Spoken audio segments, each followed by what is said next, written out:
اعوذ باللہ من الشیطان اللعین الرجیم بسم اللہ الرحمن الرحیم الحمدللہ رب العالمین والصلاة والسلام علی اشرف الانبیاء والمرسلین وعلى آلہ الطیبین الطاہرین المعصومین سیما امام المنتظر الحجة الثانی عشر ارواحنا وارواح العالمین لتراب مقدمه الفداء اما بعد فقد قال الله سبحانه تبارك وتعالى بسم الله الرحمن الرحيم قد جاءكم من الله نور وكتاب مبين وقال رسول الله صلى الله عليه وآله وسلم إني تارك فيكم الثقلين كتاب الله وعترتي أهل بيتي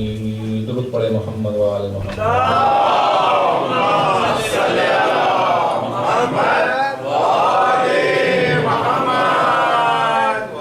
آئیے مل کے امام زمانہ کی صحت و سلامتی کے لیے دعا پڑھیں. بسم اللہ الرحمن الرحیم. اللهم كل وليك الحجة ابن الحسن صلواتك عليه وعلى آبائه في هذه الساعة وفي كل ساعة وليا وحافظا وقائدا وناصرا ودليلا وعينا حتى تسكنه أرضك طوعا وتمتعه فيها طويلا. صلوا على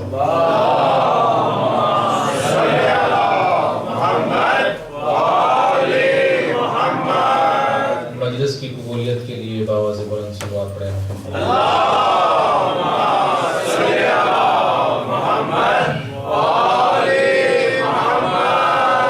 گناہوں کی بخشش و مغفرت کے لیے صلوات پڑھیں. محمد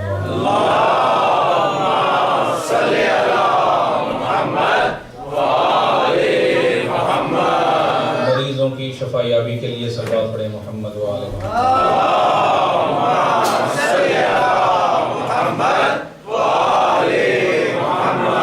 مومنین کی حاجت روائی کے لیے صلوات پڑھیں. محمد وآل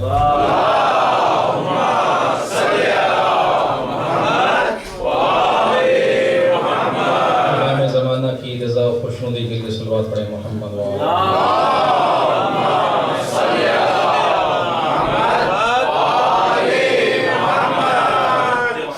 پروردگار عالم آپ عزاداروں کا اس فرش عذاب تشریف لانا اپنی عبادت میں شمار فرمائے اور جو حاجت لے کر اس بار گاہ حسین میں تشریف لائیں پروردگار مظلوم کربلا کے صدقے میں تمام حاجتوں کو پورا فرمائے. دوبارہ دعا ہے تمام مریضوں کے لیے جو یہاں پہ حاضر ہیں یا گھر میں آپ کے مریض ہیں، دوست احباب رشتہ دار جاننے والے جنہوں نے التماس دعا کہا ہے. پروردگار تمام مریضوں کو مظلوم کربلا کے بیمار فرزند کے صدقے میں سب کو شفا کاملہ عطا فرمائے. مل کے صلوات پڑھیں. محمد وآل محمد. اللهم صل على محمد وآل محمد. آج کی مجلس 8ویں کی شب کی مجلس ہے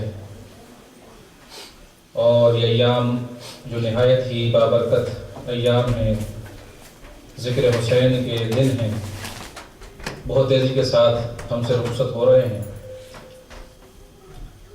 پروردگار سے دعا ہے کہ ان ایام کو، ان آنسوؤں کو ہماری قبر اور ہمارے آخرت کے لیے ذخیرہ قرار دے. اور جو مومنین اور مومنات اس سال ہمارے ساتھ اس غم میں شریک نہیں ہیں، پروردگار ان سب کو اس ثواب میں شامل فرمائے. اور جن مومنین اور مومنات نے صف عزا کا اہتمام کیا ہے، جنہوں نے بنیادیں ڈالی ہیں، جنہوں نے مراکز قائم کیے ہیں، پروردگار عالم ان سب کو اجر عظیم عطا فرمائے اور یہ صدقہ جاریہ ان کے لیے اور ان کے آبا و اجداد کے لیے، ان کے اولاد کے لیے تا قیامت قرار دے. پھر بھی صلوات پڑھیں. محمد وآل محمد.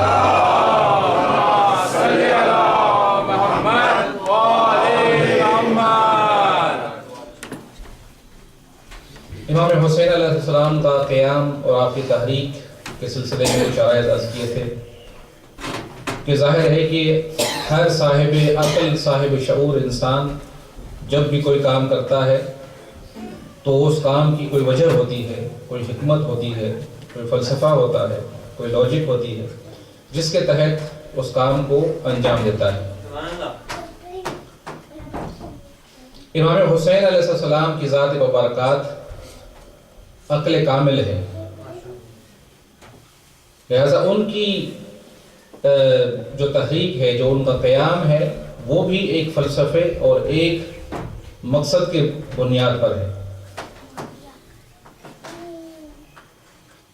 کسی تحریک کو جاننے کے لیے کہ اس تحریک کا مقصد کیا ہے، اس قیام کا مقصد کیا ہے، عام طور پر بیانات کے ذریعے سے، ان کے نعروں کے ذریعے سے پتہ چلتا ہے کہ ان کا مقصد کیا ہے اور کس چیز کے لیے انہوں نے اپنی تحریک شروع کی ہے۔ توجہ نا آپ نے؟ پرانے زمانے میں جب جنگیں ہوتی تھی تو جنگوں میں لڑنے والے اشعار پڑھتے تھے، اشعار پڑھتے تھے اور ان اشعار کے ذریعے سے یا اپنا تعارف کرواتے تھے یا اپنے مقصد کا تعارف کرواتے تھے یا اپنے عقیدے کا تعارف کرواتے تھے ان اشعار کے ذریعے سے، جن کو عربی میں رجز کہا جاتا ہے، رجز خوانی۔ رجز خوانی کے ذریعے سے وہ اپنے ذہن کے اندر جو بات ہے اور جس مقصد کے لیے وہ آئے ہیں، جو ان کا عقیدہ ہے، جو ان کا پروگرام ہے، اس کو بیان کرتے تھے۔ توجہ نا آپ کی؟ تو امام حسین علیہ السلام کی تحریک میں بھی ہمیں یہ دیکھنا پڑے گا کہ امام حسین کے خطبات، امام حسین کی رجز خوانی، اصحاب کربلا نے جو کربلا کے میدان میں رجز خوانی کی ہے، ان کے اندر اپنے مقصد کو کیا بیان کیا ہے، اس تحریک کے عظیم مقصد کو انہوں نے کس طرح سے لوگوں کے سامنے پیش کیا ہے۔ توجہ نا آپ کی؟ تو جب امام علیہ السلام کے خطبات، امام کے بیانات، کربلا کے اندر تمام شہداء کی گفتگو، ان کے اشعار، ان کی رجز خوانی، امام کی رجز خوانی کو ہم دیکھتے ہیں تو ہمیں پتہ چلتا ہے کہ امام حسین علیہ السلام کے مختلف مقاصد تھے، ان میں سے ایک مقصد دین کی حفاظت ہے۔ پہلے میں نے عرض کیا تھا، دلیل کے طور پر عرض کر رہا ہوں کہ امام حسین علیہ السلام نے مختلف مقامات پہ دین کا ذکر کیا ہے کربلا میں۔ نہ فقط امام نے بلکہ دوسرے اصحاب جو مولا کے ساتھ تھے، انہوں نے بھی اسی بات کا تذکرہ کیا ہے۔ سننے والوں کو پتہ چلتا ہے کہ یہ سارا جو کارنامہ ہے امام حسین کا، وہ دین کے لیے ہے، اس میں دین کی مرکزی حیثیت ہے۔ ایک جملہ آپ کی خدمت میں عرض کروں، صلوات پڑھیں محمد و آل محمد پر۔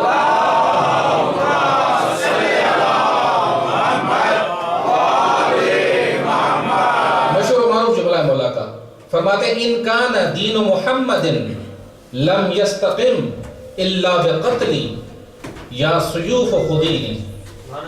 امام فرماتے ہیں کہ اگر میرے نانے کا دین میرے قتل کے بغیر قائم نہیں ہوتا تو اے تلواروں آؤ مجھے گھیر لو۔ یہ مولا کا مشہور جملہ ہے جو کربلا میں مولا نے ارشاد فرمایا۔ دیکھیں اس جملے کے اندر بھی امام نے دین کو مرکز قرار دیا۔ ان کان دین محمد لم یستقم الا بقتلی یا سیوف خدین۔ تو یہ جملہ بتاتا ہے کہ امام علیہ السلام کا مقصد اور ان کی تحریک کا محور دین ہے اور دین کو لے کر وہ آگے بڑھے۔ ایک اور مقام پر امام علیہ السلام جب کربلا میں جب مولا کی شہادت قریب تھی اور سارے اصحاب آوان قتل ہو گئے اور دشمن نے اہل بیت خیموں پر حملہ کیا تو مولا کیونکہ زخموں کی وجہ سے کمزور ہو چکے تھے، مولا زمین پر بیٹھے ہوئے تھے اور سانسیں لے رہے تھے۔ سانس لینے کے بعد امام نے دشمنوں سے مخاطب ہو کر کہا، فرمایا کہ ان لم یکن لکم دین، اگر تمہارا کوئی دین نہیں ہے تو کم از کم دنیا میں تم آزاد بنو۔ اگر تمہارا دین نہیں ہے تو تم دنیا میں آزاد بنو، یعنی تم ایسا کام کرو کہ انسان جو مرد ہوتا ہے اور آزاد ہوتا ہے وہ آزاد کام کرتا ہے۔ یہ خواتین پر حملہ کرنا یہ آزاد مرد کی علامت نہیں ہے۔ اگر تمہیں دین نہیں ہے، اگر تم قیامت پر یقین نہیں رکھتے اور قیامت کا خوف نہیں ہے تو کم از کم آزاد بنو. تو یہاں پر بھی امام علیہ السلام نے ان لوگوں کو جو امام کے مقابلے میں ان کے ساتھ لڑنے کے لیے آئے تھے ان کو بے دین کہا ہے. ان کے پاس دین نہیں تھا، ان کو بے دین کہا ہے. نتیجے کے طور پر امام نے اپنے آپ کو دیندار کہا ہے، دین کو مرکز قرار دیا ہے. لہٰذا اس جملے سے بھی امام کی توجہ جو ہے تحریک کے اندر دین کے اوپر ہے. ایک جملہ جناب عباس علیہ السلام کا عرض کروں، صلوات پڑھیں محمد والے. اللہم صلی علی محمد وآل محمد. جناب عباس کے مسائل میں سے ایک جملہ ہے، عرض کرتا ہوں اپنے مقصد کو بیان کرنے کے لیے. جب جناب عباس کا ایک بازو قطع ہو جاتا ہے، کٹ جاتا ہے، تو جناب عباس نے رجز خوانی کرتے ہوئے ایک جملہ ارشاد فرمایا. فرماتے ہیں کہ واللہ ان قطعوا یمینی، واللہ ان قطعوا یمینی انی احامی ابدا عن دینی. فرماتے ہیں کہ اگر تم میرے بازو کو کاٹ لو لیکن پھر بھی میں ہمیشہ اپنے دین کا دفاع کرتا رہوں گا. اگر تم میرے بازو کو کاٹ بھی لو پھر بھی میں اپنے دین کی حمایت نہیں چھوڑوں گا، دین کا دفاع کروں گا. دیکھیں جناب عباس بھی کربلا کے میدان میں دین کی بات کر رہے ہیں، یعنی ان کا مقصد اور محور دین تھا جس کے لیے وہ آئے تھے. صلوات پڑھیں محمد والے.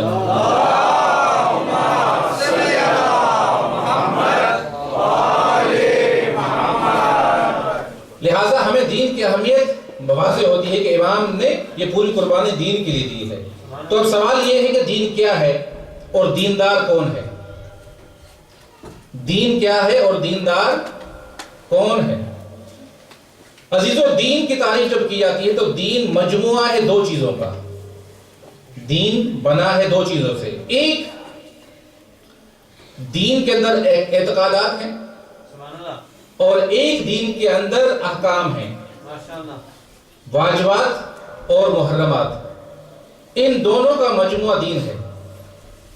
اعتقادات میں توحید ہے، عدل ہے، نبوت ہے، امامت ہے اور قیامت ہے. توجہ نا آپ کی. یہ 5 عقائد ہیں، بنیادی عقائد، جن کو اسلام کے بنیادی عقائد کہا جاتا ہے، اصول دین کہا جاتا ہے.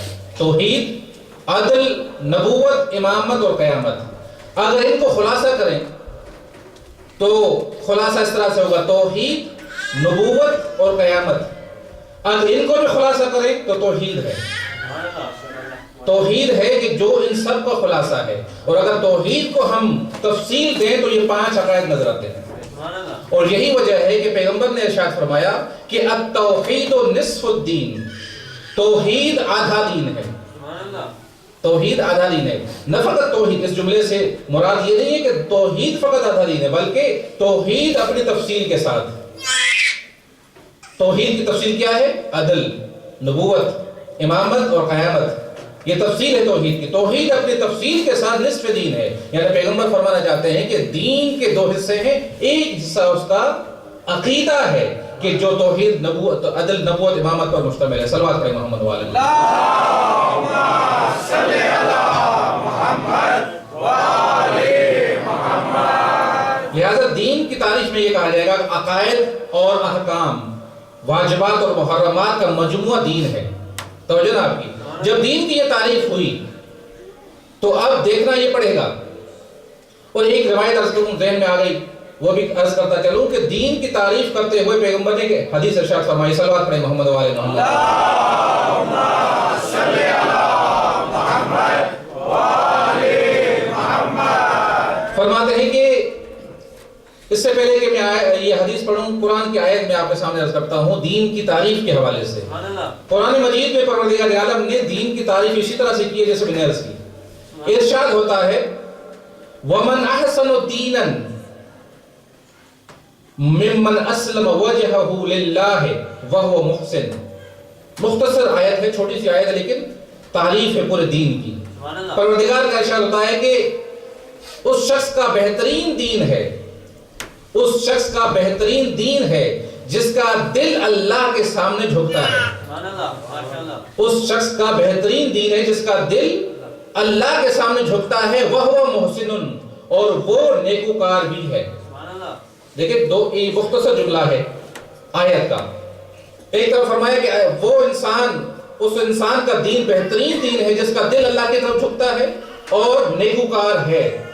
تو جب انسان کا دل اللہ کی طرف جھکتا ہے تو وہ اسی صورت میں جھکتا ہے جب اللہ پر ایمان ہو، جب پروردگار عالم کی ذات پر یقین ہو اور اصول عقائد کے اوپر انسان کا یقین ہو، تو پھر انسان کا دل اللہ کے سامنے جھکتا ہے، دل کے اندر عقائد ہوتے ہیں، دل کے اندر ایمان ہوتا ہے۔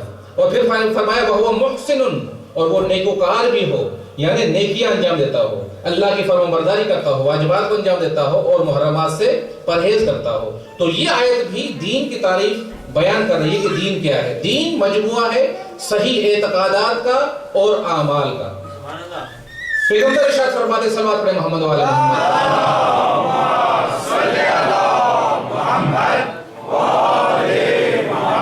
ارشاد فرماتے ہیں کہ جناب جبرائیل آتے ہیں اور پیغمبر کی بارگاہ میں عرض کرتے ہیں کہ ان مثل هذا الدین کمثل شجرۃ ثابتہ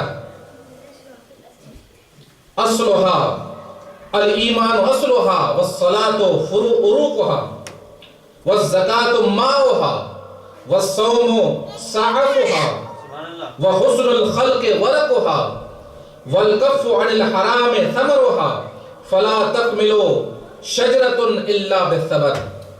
پیغمبر فرماتے ہیں کہ میرے بھائی، میرے دوست جبرائیل آئے اور انہوں نے یہ کہا کہ اس دین کی مثال اس ثابت درخت کی مانند ہے کہ جس درخت کی بنیاد ایمان ہے، جس درخت کی بنیاد ایمان ہے، وَالصَّلَاةُ عُرُوقُهَا، اور اس کی جو جڑیں ہیں وہ نماز ہے، اس دین کی جڑیں نماز ہے، وَالزَّكَاةُ مَاؤُهَا، اور زکات اس درخت کے لیے پانی ہے، وَالصَّوْمُ سَعَفُهَا، اور روزہ اس درخت کے پتے ہیں، وَحُسْنُ الْخُلْقِ وَرَقُهَا، باقی جگہ صوم جو ہے، روزہ جو ہے اس دین کی شاخیں ہیں، اور حسن خلق اچھا اخلاق اس درخت کے پتے ہیں۔ پھر فرمایا وَالْكَفُّ عَنِ الْمَحَارِمِ ثَمَرُهَا، گناہوں سے اپنے آپ کو بچانا اس درخت کا پھل ہے۔ اور کبھی بھی درخت مکمل نہیں ہوتا جب تک اس میں پھل نہ آ جائے، پھل کے بغیر درخت مکمل نہیں ہوتا۔ یعنی پیغمبر فرمانا چاہتے ہیں کہ دین کا جو درخت ہے اس کی بنیاد ایمان پر ہے، اور جو اس کی شاخیں ہیں، جو اس کے پتے ہیں، جو اس کے لیے پانی ہے، جو اس کی شاخیں ہیں، وہ اعمال ہیں انسان کے جو دین کو ہمیشہ سرسبز اور شاداب رکھتے ہیں۔ صلوات پڑھیں محمد و علی محمد۔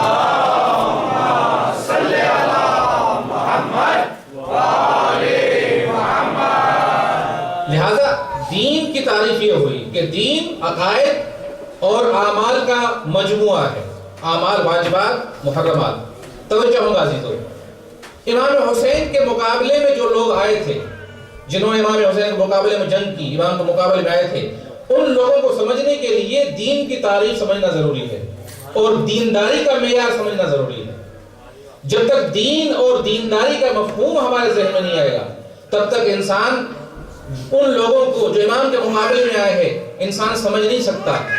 یہی وجہ ہے کہ جب لوگوں نے دین اور دینداری کا مفہوم نہیں سمجھا، اسی وجہ سے سوال کرتے ہیں کہ یہ کیسے ممکن ہے کہ مسلمان کہ جو جانتے تھے کہ امام حسین فرزند رسول ہیں پھر بھی امام حسین کے مقابلے میں آ گئے۔ یہ ذہن نہیں قبول کرتا، یہ بات سمجھ میں نہیں آتی، کیونکہ ان کے نزدیک دین اور دینداری کا مفہوم واضح نہیں ہے۔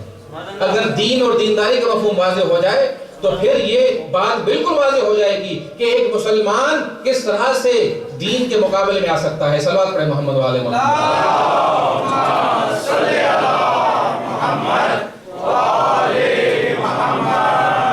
عزیزو، یہاں پہ ان چیزوں کو بیان کرنے کا مقصد کیا ہے؟ ہم کیوں اس طرح سے بیان کریں کہ امام حسین کا مقصد کیا تھا، کس لیے آئے تھے، اور پھر امام حسین کے مقابلے میں کون لوگ آئے تھے امام سے لڑنے کے لیے؟ یہ اس لیے بیان کیا جا رہا ہے تاکہ ہم اپنے آپ کو تولیں، ہم اپنے آپ کو تولیں کہ ہم کس معیار پہ ہیں، ہم کس منزل پر کھڑے ہیں۔ کسی نے جملہ کہا تھا نا کہ کلو یومن عاشورا وکلو ارض کربلا، ہر دن عاشورہ کا دن ہے اور ہر زمین کربلا کی زمین ہے۔ اس کا مقصد کیا ہے؟ اس کا مقصد یہ ہے کہ امام حسین اپنے زمانے کے لیے مخصوص نہیں تھے، ان کی تحریک، ان کی قربانیاں، ان کا ان کی شہادتیں دینا یہ فقط اس ٹائم کے لیے مخصوص نہیں تھا، بلکہ ہر زمانے میں حسینیت بھی ہے اور یزیدیت بھی ہے۔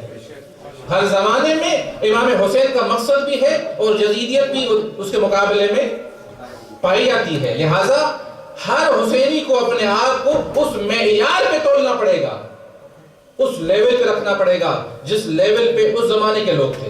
دیکھیں کہ میں کس طرف ہوں، کیا میں حسینی قافلے کے ساتھ ہوں یا میں یزید کے قافلے کے ساتھ ہوں؟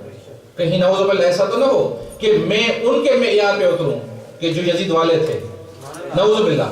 کیونکہ یہ ایسا معاملہ ہے کہ انسان کبھی کبھی نہیں سمجھ پاتا کہ حقیقت کیا ہے۔ لہٰذا اس بات کو بیان کیا جا رہا ہے کہ دین کیا ہے اور دینداری کیا ہے۔ عزیزوں میں عرض کیا، دین وہ ہے کہ جو مجموعہ ہے عقائد، صحیح عقائد اور اعمال کا۔ تو نتیجہ اس کا یہ نکلا کہ جو دین کے صحیح عقائد کو بھی تسلیم کرے اور دین کے واجبات اور محرمات سے بھی بچے، اس کو دیندار کہا جاتا ہے، اسی کو دیندار کہا جائے گا۔ لہٰذا امام حسین کے مقابلے میں بے دین لوگ تھے۔ خود امام نے فرمایا ان لم یکن دینا، اگر تمہارا دین نہیں ہے، اگر تم قیامت سے نہیں ڈرتے تو کم از کم دنیا کے اندر تم آزاد رہو۔ امام نے ان کو بے دین کہا ہے۔ دیکھیں مسلمان جب ہم کہتے ہیں تو مسلمان میں ہم دو گروہ بنا سکتے ہیں، ظاہری مسلمان اور حقیقی مسلمان۔ توجہ نا آپ کی، ظاہری مسلمان اور حقیقی مسلمان۔ لیکن دیندار کے بارے میں نہیں کہہ سکتے کہ ظاہری دیندار یا حقیقی دیندار۔ دیندار دیندار ہے۔ جب ہم نے دیندار کہا تو اس کا مطلب ہے کہ اس کا عقیدہ بھی صحیح ہے، اس کا عمل بھی صحیح ہے۔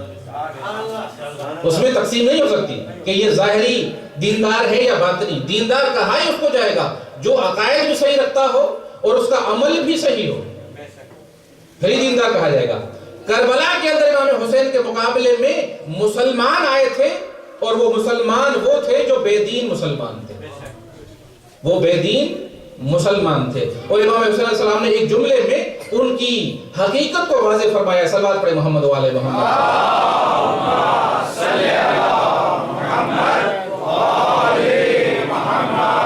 امام علیہ السلام نے اپنی گفتگو جو فرمائی اصحاب کے ساتھ مختلف مقامات پر، ایک مقام پر، اور یہ موقع کربلا کے اندر ہے کہ مولانا نے یہ خطاب فرمایا۔ امام نے فرمایا الناس عبید الدنیا، الناس عبید الدنیا والدین لائق علی السنتہم یحوطون ما درت معائشہم وَإِذَا مُحِّسُوا بِالْبَلَا قَلَّ الدَّيَّانُ۔ اور یہاں پر امام نے دین کا ذکر کیا ہے۔ امام فرماتے ہیں کہ الناس عبید الدنیا، امام نے اس زمانے کے لوگوں کی حالت کی نقشہ کشی کی ہے۔ اس زمانے میں لوگ کیسے تھے، کوفے والے کیسے تھے، مسلمان عام طبقہ مسلمانوں کا کیسا تھا۔ امام نے اس حقیقت کو، اس نقشے کو تاریخ میں ثبت فرمایا کہ اس زمانے میں جو میرے سامنے آئے ہیں وہ کون ہیں۔ فرماتے ہیں کہ الناس عبید الدنیا، لوگ دنیا کے پجاری ہیں۔ الناس عبید الدنیا، لوگ دنیا کے غلام ہیں، دنیا کے بندے ہیں۔ والدین لائق علی السنتہم، فرماتے ہیں کہ جو دین کی بات کرتے ہیں، دین دین کرتے ہیں، یہ فقط ان کا لگائے زبانی ہے، یہ فقط زبان تک ہے، وہ فقط زبان تک کہتے ہیں کہ ہم دیندار ہیں۔ الناس عبید الدنیا والدین لائق علی السنتہم یحوطون ما درت معائشہم۔ امام فرماتے ہیں کہ یہ لوگ جو دین کے، جو دنیا کے اصل میں پجاری ہیں، اصل میں دنیا کے پجاری ہیں، دنیا کے غلام ہیں، اور وہ جب دین کی بات کرتے ہیں تو وہ تب تک دین کے ارد گرد پھرتے رہتے ہیں جب تک ان کی دنیا ان کو حاصل ہوتی رہتی ہے۔ یعنی دین کے ارد گرد تب تک رہتے ہیں جب تک ان کی دنیا محفوظ ہو۔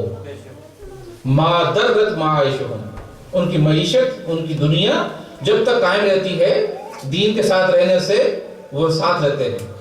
وَإِذَا مُحِسُوا بِالْبَلَا قَلَّ الدَّيَّانُ، اور جب وہ مصیبت میں مبتلا ہو جاتے ہیں دین کی وجہ سے تو پھر دیندار بہت کم رہ جاتے ہیں،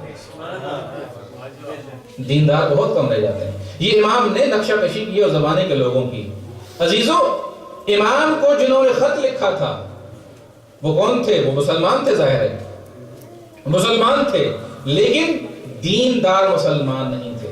جن کے دل کے اندر واقعی دینداری ہوتی ہے، جو حقیقی دیندار ہوتے ہیں، وہ اپنے دین کے لیے سب کچھ قربان کرنے کے لیے تیار ہو جاتے ہیں۔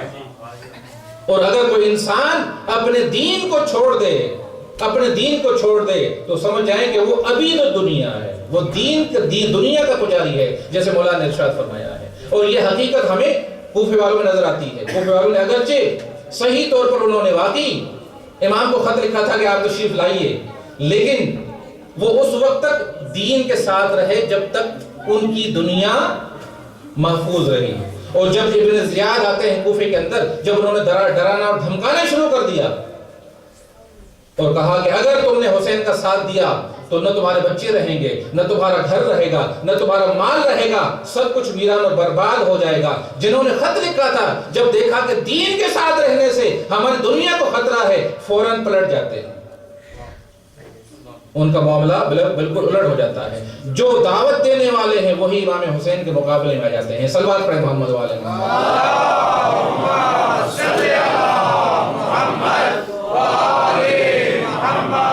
لہذا ہمیں اپنے آپ کو ہر وقت تولنا چاہیے کہ ہم کس مرحلے میں، کیا ایسا تو نہیں کہ ہم دیندار ہیں جب تک دنیا ہماری ہے، اور اگر دین کی خاطر ہمیں کچھ مشکلات برداشت کرنی پڑے تو کیا ہم دیندار رہیں گے یا نہیں رہیں گے؟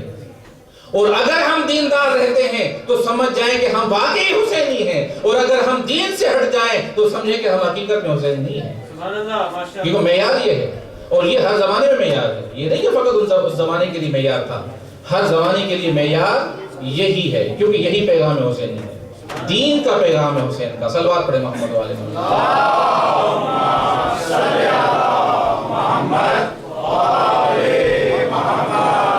پیغمبر نے ارشاد فرمایا کہ میں تمہارے درمیان دو چیزیں چھوڑے جا رہا ہوں، ایک قرآن اور ایک میری عطرت اہل بیت۔ جب تک تم ان کا دامن پکڑو گے تمہیں ہدایت ملتی رہے گی، جیسے ہی ان سے دور ہو جاؤ گے تو ضلالت اور گمراہی تمہارے نصیب ہوگی۔ عزیزو، دین اور دینداری انہی سے ملتا ہے۔ جب انسان ان کا دامن پکڑے گا تو پھر انسان کو دین بھی ملے گا اور دینداری بھی ملے گی، اور جو ان سے دور ہو جائے گا تو اس کو دین ملے گا نہ اس کو دینداری ملے گی۔ پیغمبر نے یہ حدیث ارشاد فرما کر ایک فائنل فیصلہ دے دیا کہ جو قرآن اور اہل بیت سے ہٹ کر کوئی بات ہوگی وہ عین باطل ہے، وہ حقیقت نہیں رکھتی۔ ہر وہ بات، ہر وہ نظریہ، ہر وہ عقیدہ، ہر وہ بیان کوئی بھی دینے والا ہو، اگر وہ قرآن اور اہل بیت کے ترازو میں تلتا ہے تو وہ حقیقت ہے، وہ حق بات ہے، اور جو ان سے ہٹ کر ہے وہ عین باطل ہے، اس میں عین گمراہی ہے، اس میں گمراہی ہے۔ لہٰذا کتنا بھی بڑا عالم ہو، کتنا بھی دنیا کا پڑھا لکھا انسان ہو، اگر اس کی بات قرآن اور اہل بیت کے مخالف ہے تو اس کی بات میں کوئی وزن نہیں ہے، اس کی بات میں کوئی حیثیت نہیں ہے۔ اس لیے کہ پیغمبر نے کلیئر کٹ بتا دیا کہ یہ راستہ ہے قرآن اور اہل بیت کا، جو اس کے مطابق ہے وہ ہدایت ہے، جو اس سے ہٹ کر ہے وہ گمراہی ہے۔ صلوات پڑھیں محمد والے اللہم صلی علی محمد وآلِ محمد۔ میں نے عرض کیا تھا کل آپ کی بارگاہ میں کہ پیغمبر نے اہل بیت کو پہچنوایا ہے، یہ نہیں کہ دنیا والوں کو ایک لفظ دے دیا اور اس کے بعد دنیا والوں کو نہیں پتا کہ اہل بیت کون ہے۔ پیغمبر نے تعارف کروایا ہے اہل بیت کا، اور قرآن نے بھی پیغمبر کے ساتھ ساتھ اہل بیت کا تعارف کروایا۔ انشاءاللہ عرض کروں گا کل کی مجلس میں کہ کس طرح سے ہم اہل بیت کے مصداق کو پہچانے۔ ہم تو پہچانتے، دنیا والوں کے لیے ہم کیسے بتائیں کہ بھائی اہل بیت سے مراد کون ہے، عطرت اہل بیت کون ہے؟ صلوات پہ محمد والے اللہم صلی علی محمد وآلِ محمد۔ جناب رسالت آپ صلی اللہ علیہ وسلم نے ایک جملہ ارشاد فرمایا امیر المومنین کے لیے، فرماتے ہیں کہ یا علی تیری مثال سورہ توحید کی مانند ہے، یا علی تیری مثال سورہ توحید کی مانند ہے۔ فرمایا کہ اگر کوئی انسان ایک مرتبہ سورہ توحید پڑھتا ہے تو قرآن کے ایک حصے کا ثواب ملتا ہے، 2 مرتبہ پڑھتا ہے قرآن کے 2 حصوں کا ثواب ملتا ہے، 3 مرتبہ پڑھتا ہے قرآن کے 3 حصوں کا ثواب ملتا ہے۔ تو پیغمبر نے تشبیہ دی ہے علی کو، سورہ توحید کے ساتھ پھر فرماتے ہیں یا علی جو تمہارے ساتھ زبان سے محبت کرتا ہے اس کو اسلام اور دین کا ایک حصہ مل جاتا ہے، اور جو تمہارے ساتھ زبان اور دل سے محبت کرتا ہے اس کو دین کے 2 حصے مل جاتے ہیں، اور جو تمہارے ساتھ زبان سے، دل سے اور عمل سے محبت کرتا ہے اس کا ایمان مکمل ہو جاتا ہے۔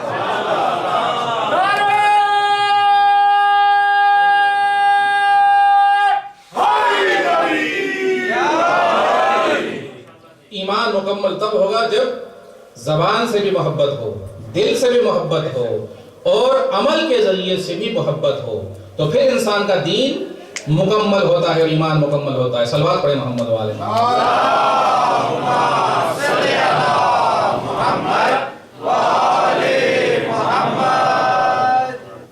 دوسری وجہ جو میرے ذہن میں آتی ہے، حدیث میں اگرچہ نہیں بیان ہوئی، کہ پیغمبر نے توحید کے ساتھ، سورہ توحید کے ساتھ علی کو جو تشبیہ دی ہے، جب انسان تشبیہ دیتا ہے ایک چیز کو دوسری چیز سے، تو تشبیہ اس لیے دی جاتی ہے کہ ان دونوں میں کچھ مشترک چیزیں ہوتی ہیں، مشترک سملیرٹیز ہوتی ہیں، جس کی وجہ سے تشبیہ دی جاتی ہے۔ توجہ نا آپ کی؟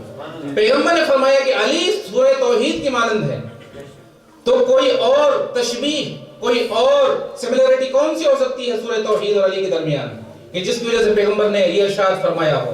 جو ذہن میں بات آتی ہے وہ یہ کہ سورہ توحید پیغمبر نے فرمایا تھا کہ یا علی، پیغمبر نے فرمایا تھا صاحب سے کہ یہ جو سورہ توحید ہے یہ وہ سورہ ہے کہ جس کے بارے میں تم اس طرح سے معرفت حاصل نہیں کر سکتے جس طرح سے معرفت حاصل کرنے کا حق ہے۔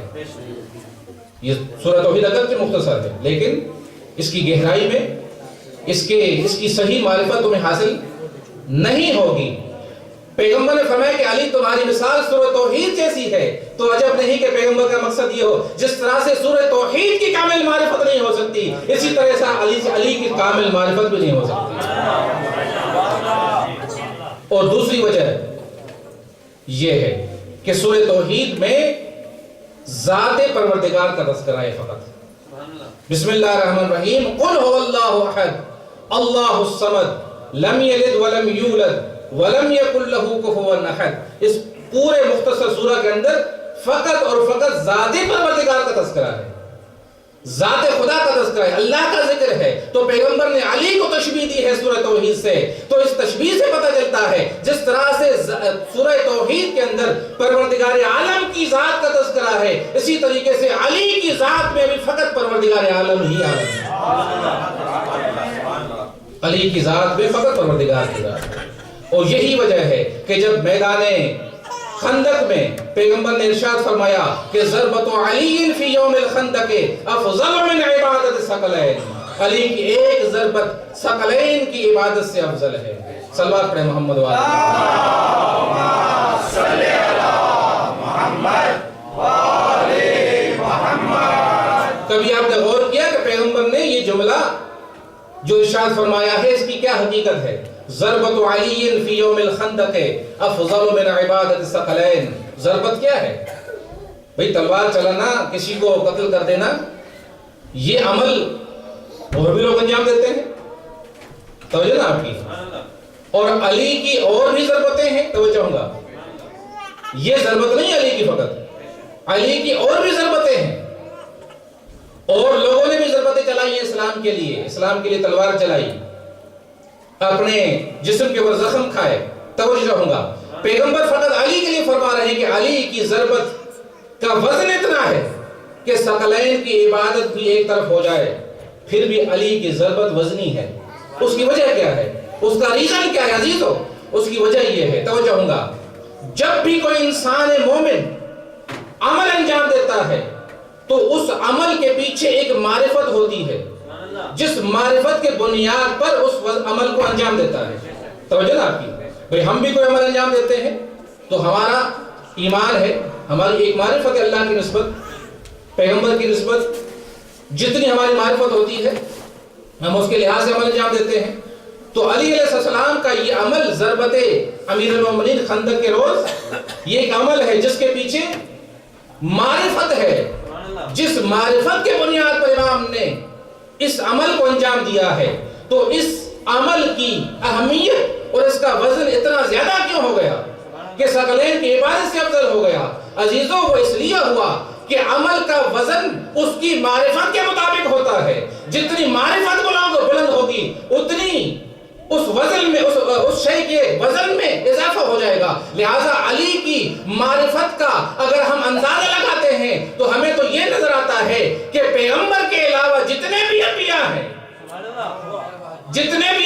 ہیں تمام انبیاء سے علی کی ذات افضل ہیں. اور افضل ہونے کی وجہ یہی ہے کہ علی کی معرفت پروردگار کے مقابلے میں ایسی معرفت ہے کہ امام نے فرمایا اگر یہ پردے ہٹ بھی جائیں تو علی کی معرفت میں اضافہ نہیں ہوگا. صلوات پڑھیں محمد والے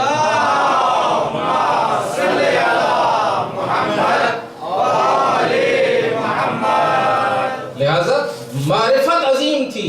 اس معرفت کے مطابق اللہ کے لیے جو عمل انجام دیا ہے اس عمل میں اتنا وزن آ گیا. اس عمل کا بذات خود وزن نہیں ہے، اس معرفت کا وزن ہے. اور ایک جملہ مجھے یاد آ گیا، خمینی صاحب کا ارشاد فرماتے ہیں کہ اگر توجہ ہوں گا اگر سارے انبیاء تمام انبیاء آخری نبی کے علاوہ ہمارے نبی کے علاوہ سارے نبی مل کر علی کی طرح تکبیر کہنا چاہیں تو وہ نہیں کہہ سکتے. علی جیسی تکبیر کہنا چاہیں نہیں کہہ سکتے. کیوں؟ کہ فرق کیا ہے؟ معرفت کا فرق ہے. معرفت پروردگار جو علی کی معرفت ہے وہ کسی اور ذات کی نہیں ہے سوائے پیغمبر کے. صلوات پڑھیں محمد والے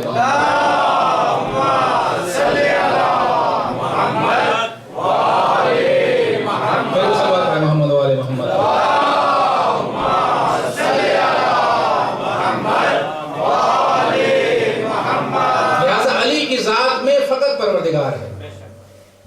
ان کی تمام حرکات میں، ان کی تمام سکنات میں، ہر لحظے میں پروردگار عالم کی رضا اور خوشنودی اللہ کے لیے.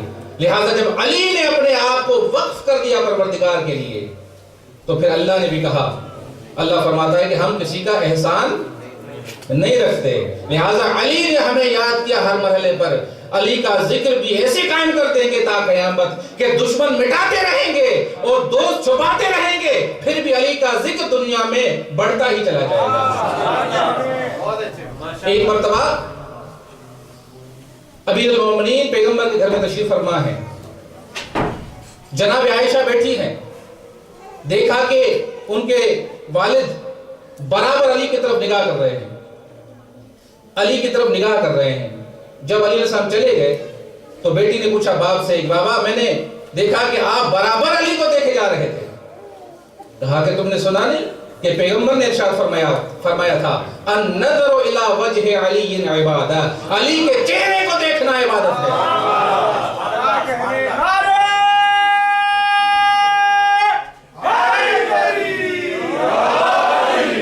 علی کے چہرے کو دیکھنا عبادت، اس لیے میں دیکھ رہا تھا.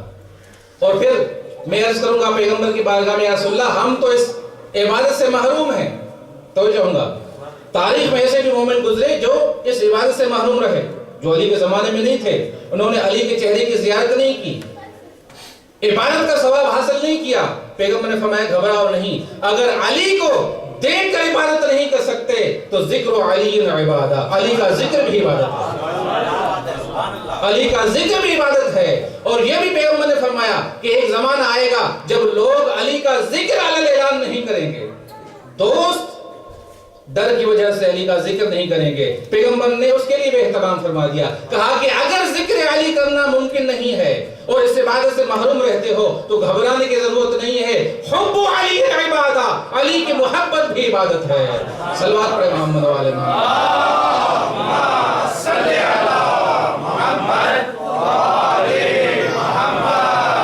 اور عزیزوں یہ محبت علی ہمارے لیے اصلی سرمایہ ہے. ہمارے لیے اصلی سرمایہ محبت اہل بیت رسول اللہ. اگر یہ محبت نہ ہو، یہ سرمایہ نہ ہو تو نہ ہمارا دین ہے، نہ ہماری دینداری ہے، نہ ہمارا اسلام ہے. اسلام کی روح، دین کی روح، دینداری کی روح محبت اہل بیت علیہ السلام. محبت علی حقیقت ہے. اصل میں جان ہے دین کی محبت علی، جان ہے دین کی محبت علی. پیغمبر نے فرمایا کہ یا علی تیری حیثیت اس طرح سے ہے جیسے جسم کے ساتھ سر کی حیثیت ہوتی ہے. اگر سر نہ ہو تو انسان کی شناخت نہیں ہوتی، اگر علی دل میں نہ ہو تو انسان کے دین کی شناخت نہیں ہوگی، انسان کے دین کی شناخت نہیں ہوگی۔ اور یہی وجہ ہے کہ امام نے فرمایا، معصوم نے فرمایا کہ پروردگار قیامت کے دن ان لوگوں سے دین قبول نہیں کرے گا جو لوگ بغیر محبت علی کے دین لے کر جائیں گے۔ بغیر محبت علی کے اگر دین لے جاؤ گے تو کوئی قبول نہیں، اس لیے کہ اس کی شناخت ہی نہیں ہے کہ یہ کیا ہے۔ صلوات پہ محمد والے محمد۔ اللہم صلی علی محمد وآل محمد۔ ایک واقعہ عرض کرتا چلو محبت کے حوالے سے۔ ایک غلام ہے مولا کا، مولا کا شاید غلام نہیں، بہرحال غلام ہے، اس نے چوری کی۔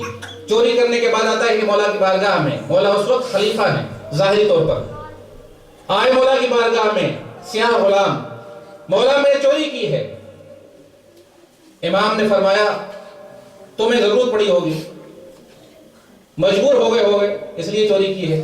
کہا کہ نہیں مولا، میں نے جان بوجھ کے ضرورت کے بغیر چوری کی ہے، میں چاہتا ہوں کہ آپ اللہ کا حکم جاری کریں تاکہ قیامت میں اللہ مجھے سزا نہ دے۔ توجہ چاہوں گا، محب ہے، اہل بیت کی محبت، علی کی محبت ہے، اور یہ کا تقاضا کہ یہ ہمارے اسلامی احکام کے لحاظ سے یہ حکم ہے کہ اگر کوئی جرم کرتا ہے یا تو وہ خود اقرار کرے یا اس کے لیے گواہ ہو۔ اگر وہ خود اقرار کرتا ہے تو اقرار کرتے وقت قاضی کی یہ ذمہ داری ہے کہ اس کو ٹالنے کی کوشش کرے، یعنی کوشش کرے کہ وہ اقرار نہ کرے۔ اسلام کی کوشش یہ ہے کہ پہلے وہ اقرار نہ کرے، یعنی سزا کے لیے، یعنی اللہ کی طرف سے سزا معین ہوئی ہے، اس کی سزا حاصل کرنے کے لیے اقرار اگر کرتا ہے تو اس کو ٹالنے کی کوشش کی جاتی ہے۔ جیسے امام علیہ السلام نے کہا کہ نہیں تمہیں ضرورت پڑی ہوگی، تم مجبور بن گئے ہوگے، بھوکے رہ گئے ہوگے، تمہارے پاس کچھ نہیں ہوگا لہذا چوری کی۔ کہا کہ نہیں مولا، میں نے بغیر ضرورت کی چوری کی۔ اور جب اقرار کر لے صحیح طرح سے تو پھر اسلام کی حد جاری ہوتی ہے۔ توجہ نا آپ کی، امام نے ٹالنے کی کوشش کی لیکن کہا کہ نہیں مولا میں نے چوری کی ہے اور مجھے سزا دے۔ امام نے فرمایا اگر تم نے واقعی قبول کر لیا 3 مرتبہ اقرار لینے کے بعد، امام علیہ السلام نے حکم دیا کہ اس کی انگلیوں کو کاٹا جائے، اس کی انگلیوں کو قطع کیا جائے۔ اس کی انگلیوں کو قطع کیا گیا، کٹنے کے بعد خون بہ رہا ہے، انگلیوں کو اٹھایا اور جا رہا ہے مولا کی بارگاہ سے۔ جیسے ہی راستے میں جا رہا تھا مولا کے فضائل بیان کرتے ہوئے جا رہا تھا، مولا کی فضیلت اور فضائل بیان کرتا جا رہا تھا۔ راستے میں مولا کا ایک دشمن ملتا ہے اور دیکھتا ہے کہ اس غلام کے ہاتھ سے خون بھی بہ رہا ہے، ہاتھ میں انگلیاں بھی ہیں اور علی کے فضائل بیان کرتا جا رہا ہے۔ کہا کہ یہ کیا ہوا، کس نے ہاتھ کاٹا ہے؟ کہا کہ میرے مولا علی ابن ابی طالب نے مجھے سزا دی ہے میری چوری کی وجہ سے۔ تو کہتا ہے کہ مجھے تعجب ہے تمہارے اوپر کہ علی نے تمہارا ہاتھ بھی کاٹا ہے اور پھر بھی علی کی محبت اور اس کے فضائل بیان کر رہے ہو۔ کہتا ہے کہ میں کیوں نہ کروں، اس لیے کہ علی کی محبت میرے دل میں بس چکی ہے، میرے دل میں علی کی محبت ہے، میں کیسے اس کے فضائل بیان کروں۔ مولا نے اللہ کا حکم جاری کیا ہے، اللہ کا حکم جو کو جاری کیا ہے، لہٰذا امام وہ ہیں، وہ عادل امام ہیں کہ جو اللہ کے حکم کو بھی اپنے محبوں سے نہیں روکتے بلکہ اس پر بھی جاری کر دیتے ہیں۔ یہ آتا ہے، غلام چلا جاتا ہے، یہ دشمن علی آتا ہے مولا کی بارگاہ میں اور کہتا ہے کہ مولا میں نے ایک عجیب غلام کو دیکھا کہ جس کا آپ نے ہاتھ کاٹا تھا لیکن پھر بھی وہ آپ کے فضائل بیان کرتا ہوا جا رہا تھا۔ توجہ چاہوں گا عزیزو، امام نے جب یہ سنا کہ فضائل بیان کرتا جا رہا ہے تو کمبر سے کہا جاؤ اس کو واپس بلاؤ، واپس بلاؤ۔ جب واپس آتا ہے مولا کی بارگاہ میں، مولا نے فرمایا کہاں ہیں تمہاری انگلیاں، لاؤ مجھے تو اپنی انگلیوں کو۔ امام کی بارگاہ میں انگلیوں کو رکھا اور امام علیہ السلام نے ان کی انگلیوں کو اس جگہ پہ رکھا جہاں سے کٹی تھی، پھر اپنی آبا کو اس کے اوپر رکھا، اس کے بعد بارگاہ الہی میں دعا کی، اے پروردگار اس کے ہاتھ کو اسی طرح سے بنا دے جیسے پہلے تھا۔ اور جیسے ہی امام نے اپنی آبا کو اٹھایا تو کیا دیکھا کہ اس کا ہاتھ صحیح و سالم ہو جاتا ہے۔ تو یہاں پہ میں عرض کروں گا کہ عزیزو، مولا کی بارگاہ میں عرض کروں گا کہ مولا پہلے آپ نے ہاتھ کاٹا اور اب آپ نے اس کے ہاتھ کو صحیح سالم کر دیا، اس کی وجہ کیا ہے؟ تو جب نہیں مولا کی آواز آئے، پہلا مرحلہ عدالت الہی کا مرحلہ تھا، لہٰذا اللہ کا حکم جاری کیا، دوسرا مرحلہ محبت کا تھا، لہٰذا محبت کی تقاضا کو بھی پورا کیا۔ صلوات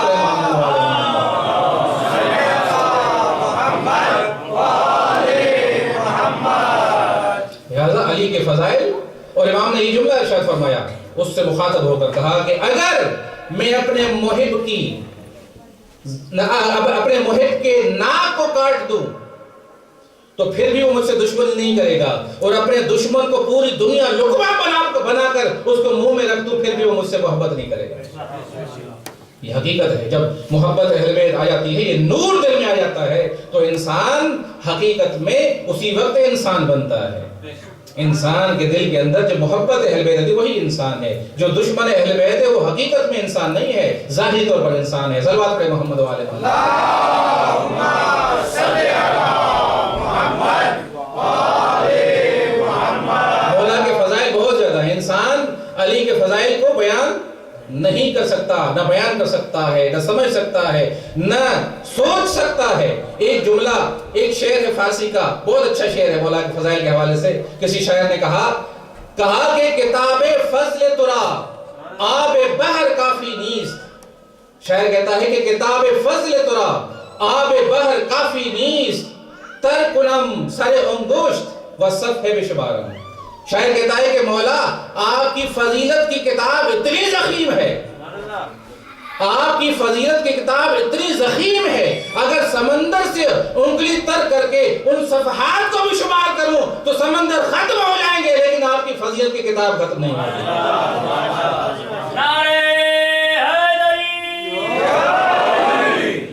بس آپ کی زحمت تمام، آخری شبیں ہیں مظلوم کربلا پر گریہ کرنے۔ عزیزو، 7ویں کا دن یہ وہ دن ہے کہ جس دن امام حسین کا پانی بند کیا گیا۔ آج سے حسینیوں کی پیاس کا آغاز ہوا۔ جو کچھ پانی رہ گیا تھا وہ چھوٹے بچوں کے لیے بڑوں نے رکھ دیا، لیکن وہ کب تک چلا نہیں معلوم، کب ختم ہو گیا۔ بہرحال پانی کی بندش کا آغاز 7ویں سے شروع ہو گیا۔ عزیزو، ایک تو پانی کی قلت کی وجہ سے بچے پیاسے ہیں، اور دوسری طرف لشکر کفار نے جب اپنے گھوڑوں کو دوڑایا، ادھر کے گھوڑے ادھر، ادھر کے گھوڑے ادھر، جب ہزاروں کے تعداد میں گھوڑے دوڑے تو اہل بیت کی بیویوں کے دلوں کے اندر ایک خوف پیدا ہوا، ان کے دل دہل جاتے ہیں، اور نتیجے میں جناب رباب کا دودھ خشک ہو جاتا ہے۔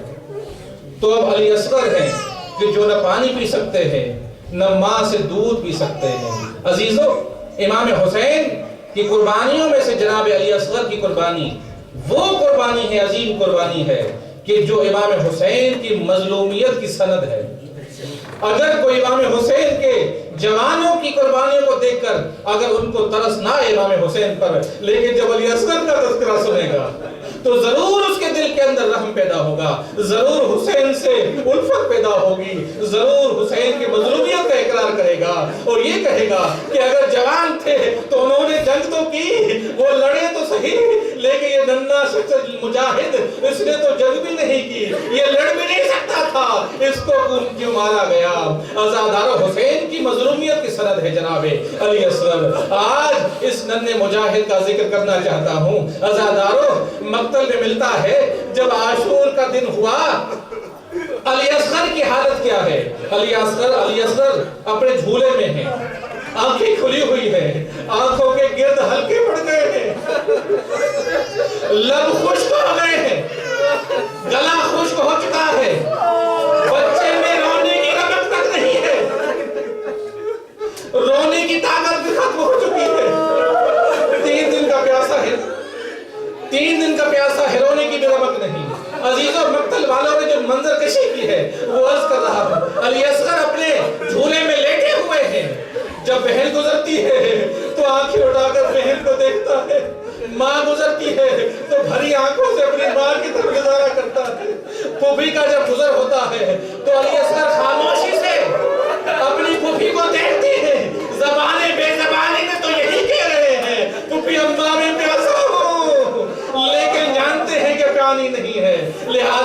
قربانی کی طلب نہیں آزاد عزادارو جناب علی اصغر پیاسے بھی ہیں اور ماں کا دودھ بھی نہیں ہے. عزادارو جب امام حسین تمام قربانیوں کو پیش کر چکے مولا جب اکیلے میدان میں رہ جاتے ہیں تو مولا نے استغاثہ بلند کیا حل من ناصر ینصرنا ہے کوئی میری مدد کرنے والا ہے کوئی آل محمد کا دفاع کرنے والا ہے کوئی رسول ذاتیوں کی حمایت کرنے والا. عزادارو جیسے ہی استغاثہ بلند ہوا کوئی تھا نہیں جو حسین کا دفاع کرتا. تھوڑی دیر کے بعد حسین نے محسوس کیا کہ خیموں کے اندر کفران بپا ہو گیا.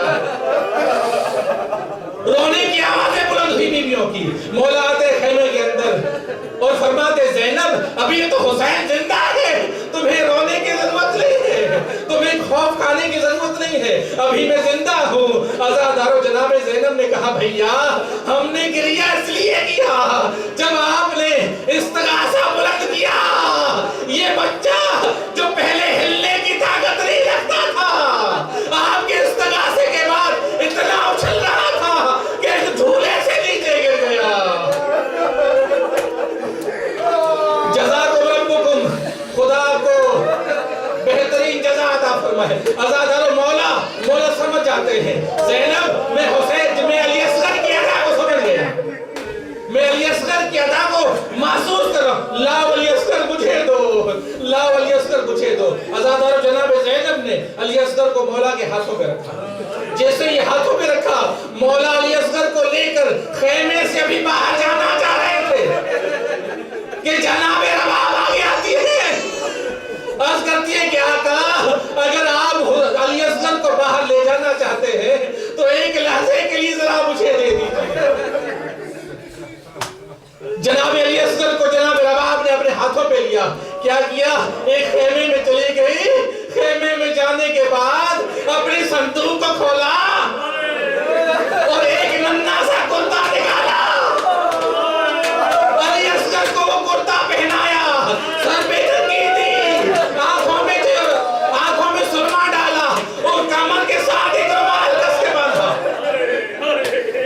علی اصغر کو تیار کر کے جناب رباب آتی ہے, مولا کے ہاتھ پہ دیا, مولا میری اور کوئی قربانی نہیں.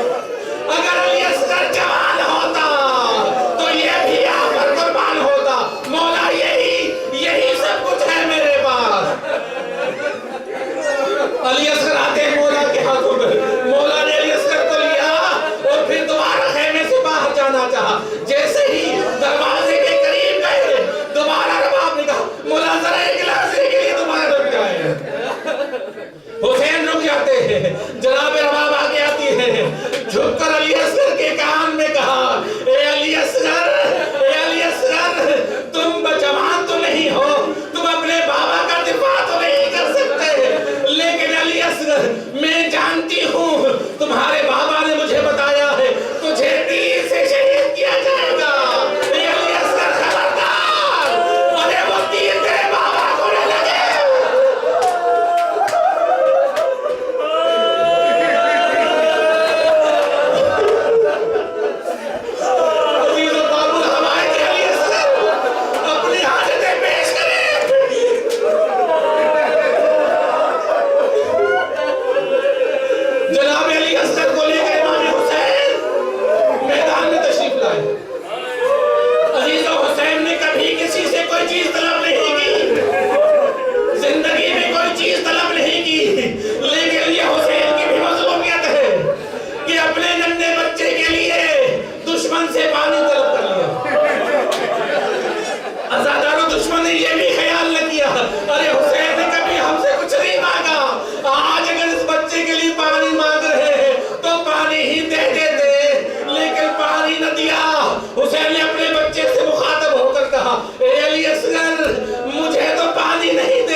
وہ تیر کمان میں رکھا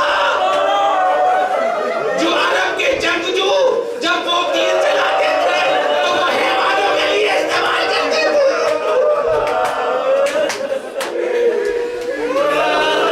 تین پھلوں کا تیر وہ انسان کے لیے استعمال نہیں کرتے تھے. عزاداروں جیسے ہی تیر رکھا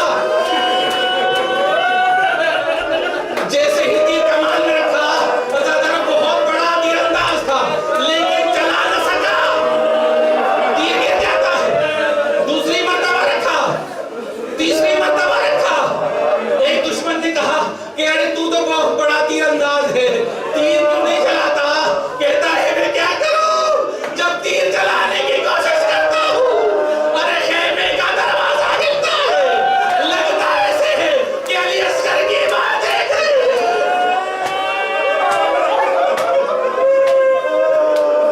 جزاکم ربکم. خدا آپ کو سوائے غم حسین کے کوئی غم نہ دے. آپ کے تمام مریضوں کو شفا دے. استجابت دعا کا مقام ہے. باب الحوائج کے مجلس ہے. عزاداروں امام حسین نے اپنے بچے کو لیا ہوا ادھر سے علی حرملہ نے تیر کو کسا اور علی اصغر کے گلے کا نشانہ لیا. جیسے ہی تیر چلا سنسناتا ہوا جیسے ہی قریب آ رہا تھا ادھر سے مانگ کی آواز آئی علی اصغر اپنے بابا کا خیال کرنا. علی اصغر نے اچھل کے تیر کو اپنے گلے میں لیا. علی اصغر نے تیر لینا تھا علی اصغر ذبح ہو گئے. مولا نے خون لیا اپنے ہاتھوں میں خون لیا. آسمان کی طرف پھینکنا چاہا آسمان نے قبول نہ کیا. زمین کی طرف پھینکنا چاہا زمین نے قبول نہ کیا. مولا نے اس مظلوم کا خون اپنے چہرے پر ملا تاکہ قیامت میں ماتم حسین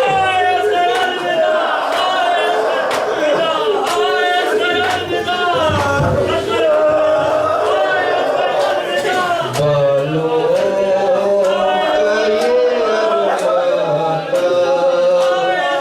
یہ